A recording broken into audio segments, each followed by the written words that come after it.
We may have just witnessed the most terrifying episode of Bleach this Halloween, and no, it wasn't a Halloween special, it was war. Death in abundancy, the stealing of bankais, and utter helplessness within the Serite, October 31st will go down in the history books of the most fitting canon episode to coincide with such a spooky holiday. Outside of the 4 minutes of recap, oh god, please why? This episode was a 10 out of 10 for me. Witnessing the innumerable death of Shinigami coincided with Akon's statement to himself that there's no way they can win. It enhances the very crippling concept of fighting an enemy whose powers you're unaware of. Hell, the research and development department doesn't even know how the Quincy infiltrated, much less how to stop them. I can't stress enough how great the music was for the invasion, and watching Jugrum arrive to literally slice Budget Aizen in half to give us the title card Kill the Shadow, it was brilliant. Like his glasses are literally split in half along with his body, I'm loving the gore for this arc. Given that the studio is incorporating the title card each episode, I have extremely high hopes for the God and Thunder 3 title card being on screen for,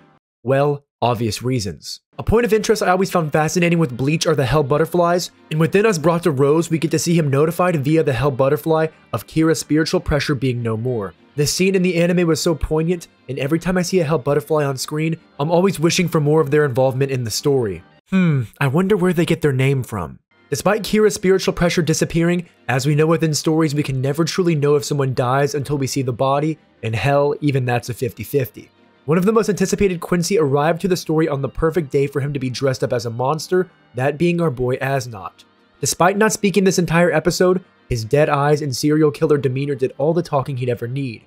With Shinigami hanging in the air like corpses viscerally screaming, I had to briefly remind myself that Bleach is a shonen and not a seinen.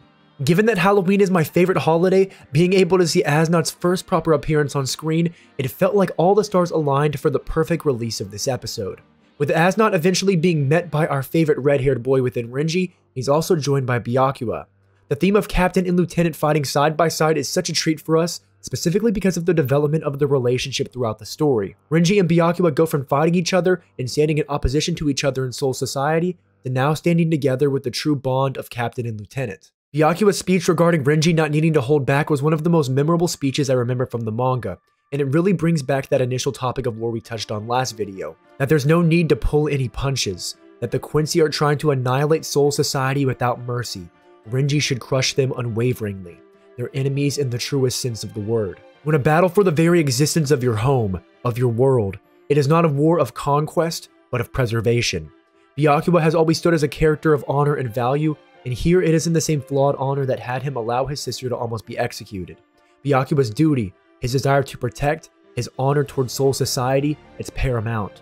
I had so many chills watching this scene and this culmination of the development of Byakuya as a character, and my god, if you can't see the death flags, you must be wearing a bandana. Hell, Byakuya even takes the role of the sacrificial lamb by telling Renji he'll unleash his bankai despite being told it can be sealed away. Then even if they can seal it away, they have no other choice but to use their bankai. There is no other way to defeat them. Literal chills. Hearing once more, Shinbon Zakura Kageyoshi. Seeing his beautiful bankai being activated, it was temporarily such a badass scene until the wind was quite literally taken out of our sails as we got hit with the reverse Uno card, as his bankai isn't just sealed, but rather stolen. The scenes that they flash between are done in a way so we can see all the captains who coincidentally unleashed their bankai at the same time while they had them simultaneously taken away. Of the Shinigami, it's a pretty important plot note that those who get their bankais taken away are uncoincidentally captains whose bankais we have already seen before. Toshiro, Soifon, Komamura, Byakuya, we've all seen their bankai so many times, so Kubo thankfully doesn't blue ball us by taking away some of the most awaited bankai like Shunsui's or Yamamoto's. I really enjoyed the parallel moments as the dialogue overlaps so heavily with each captain and lieutenant being met with utter shock.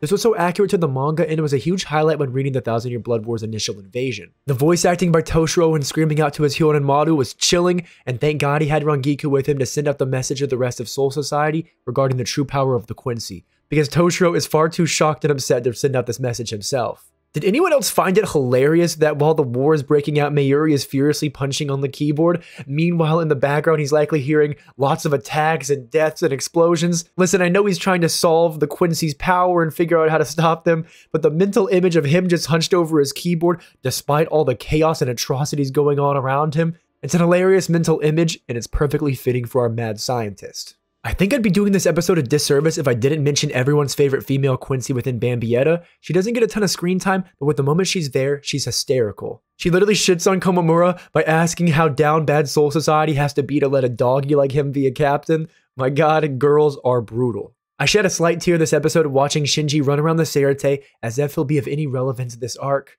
My god, our bowl cut boy was done dirty. Speaking of relevant characters, however, one of my favorite scenes this episode was Yamamoto looking over Soul Society in peril with the pained and tired expression on his face. Despite there being no words spoken, this expression is perfect for letting us know the visceral emotion he has and the understanding of what he now has to do. With his best friend passing just days before, and now the world he's sworn to protect is in chaos, all that's left to do is fight. If you can't tell from all the prior videos, his fight to come is my most anticipated of this entire arc. As a side note, what's the deal with Shunzui fighting dudes with guns? How do we get such a badass swordsman whose opponents only pull up on him with the gat? I swear to god, Shunzui only let himself get shot in the eye to sport the one-eyed swordsman look, and holy shit, it looks fire. With the episode slowly reaching its conclusion, Akon speaks to Urahara in desperation to talk to Ichigo, and upon finding out that Ichigo can't have his bankai stolen, Ichigo is summoned to Soul Society. Our very own substitute Shinigami is one of the last hopes Soul Society has, and it shows just how desperate the circumstances are now. The Shinigami are prideful people, and unless it was life and death, they would never call on Ichigo to come to their rescue. But here we are. This is war. With Urahara hitting the last lick on Quilgi, Ichigo heads to Soul Society and all seems right in the world, at least for about 2 minutes.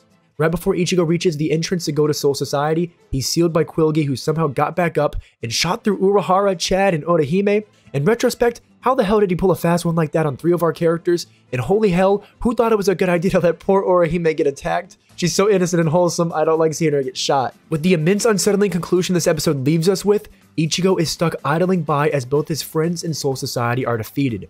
It's a brutal moment for Ichigo, who has always desired to protect those he cares for. However, here he is helpless and unable to protect. After concluding this episode, I came to the conclusion that Quilgi is one of the best written Sternritter, and he sets the bar so high for a war chief who will stop at nothing to ensure the Quincy's success. I really liked Quilgi in the manga, but the anime just did him so well. I love all the Sternritters, but Quilgi just feels so much more militaristic and brutal. He doesn't fight for sport, enjoyment, or fame. He fights because it's his duty as a soldier, as the general of Hueco Mundo. This episode was brutal throughout every scene, and with each episode, it increasingly feels more and more helpless for the Shinigami, but just wait 2 episodes from now because I think some antics are about to transpire. I'm so glad this episode came out on Halloween. It fits the theme perfectly. And speaking of Halloween, please let me know in the comment section below what you dressed up for Halloween if you dressed up. And if you're feeling really generous, feel free to shoot me a DM on Twitter of your costume because I would love to see it.